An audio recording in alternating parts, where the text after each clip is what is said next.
విద్యార్థులు చదువుపై దృష్టి పెట్టాలన్నారు మంత్రి కొండా సురేఖ. ఉన్నత విద్యా సమాజంలో గౌరవాన్ని తీసుకొస్తుందన్నారు. వరంగల్ విద్యాశాఖ ఆధ్వర్యంలో జరిగిన యంగ్ అచీవర్స్ సన్మాన కార్యక్రమంలో పాల్గొన్నారు మంత్రి. ఇష్టమైన సబ్జెక్టును ఎంచుకొని అనుకున్న లక్ష్యాన్ని చేరుకోవాలని విద్యార్థులకు సూచించారు. ధనం కంటే విద్య గొప్పదన్నారు మంత్రి కొండా సురేఖ.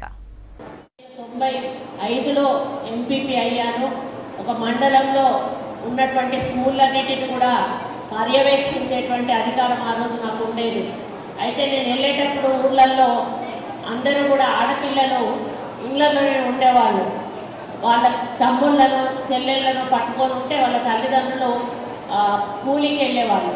అయితే నేను వాళ్ళు వచ్చినప్పుడు నేను అడిగేదాన్ని, ఎందుకమ్మా ఈ పాపను స్కూల్కి పంపిస్తలేవు, మరి ఎందుకు ఇంత పెద్దదైనా కూడా ఇంట్లోనే ఉంచుతున్నావు అని చెప్తే వాళ్ళు ఒకటే మాట చెప్పేవాళ్ళు, అమ్మ ఆడపిల్లలకు చదివేందుకు ఆమె చదువుకుంటే ఆమె కంటే ఎక్కువ చదివిన వాళ్ళను మరి అల్లుడిగా తీసుకురావాలి, మళ్ళా ఎక్కువ చదువుకున్న అల్లుడు తీసుకురావాలంటే కట్నం ఎక్కువ ఇవ్వాలి, పోనీ అట్లా ఇచ్చి పెళ్లి చేసినా కూడా ఈ అమ్మాయి వాళ్ళ ఇంటికి వెళ్తుంది, అక్కడ ఉద్యోగం వస్తే అక్కడ వాళ్ళకి ఇస్తుంది కానీ మాకు ఇవ్వదు కదా, కొడుకైతే మా ఇంట్లో ఉంటాడు మమ్మల్ని పోషిస్తాడు, అందుకే మేము కొడుకును చదివిస్తున్నామని చెప్పి చాలామంది స్కూల్లో 5th వరకు ఉంటే 5th వరకు, వాళ్ళ ఊళ్ళో 7th వరకు ఉంటే 7th వరకు మ్యాక్సిమం చదివిస్తే 10th వరకు మాత్రమే చదివించేవాళ్ళు.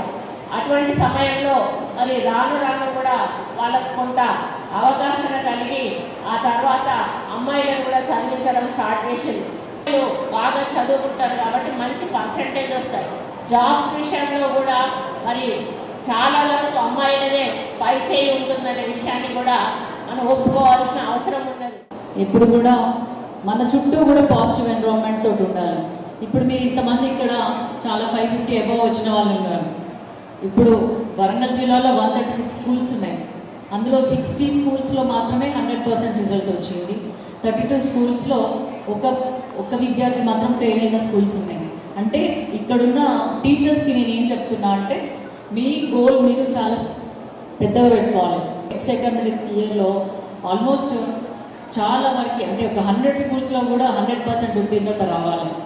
మనము చదువుకునే పిల్లలు ఎట్లయినా చదువుకుంటారు, మట్టిలో మాణిక్యాన్ని మనం బయటికి తీయాల్సిన అవసరం లేదు, అది ఆటోమేటిక్గా వెలుగు వచ్చేస్తుంది, వాళ్ళంతా వాళ్ళు బయటకు వస్తారు, బాగా చదువుకుంటారు. కానీ ఎవరైతే చదువు అంటే ఇష్టం లేదు, లేదా చదువుకుందాం అనుకున్నా కూడా చదువుకోలేని పరిస్థితులు ఉన్న వాళ్ళు, కుటుంబ ఆర్థిక పరిస్థితుల వల్ల ఇబ్బంది పడుతున్న పిల్లల్ని మనం దగ్గర తీసి వాళ్ళని కనీసం పాస్ అయ్యే విధంగా, వాళ్ళకి మంచి మార్కులు వచ్చే విధంగా కూడా మనం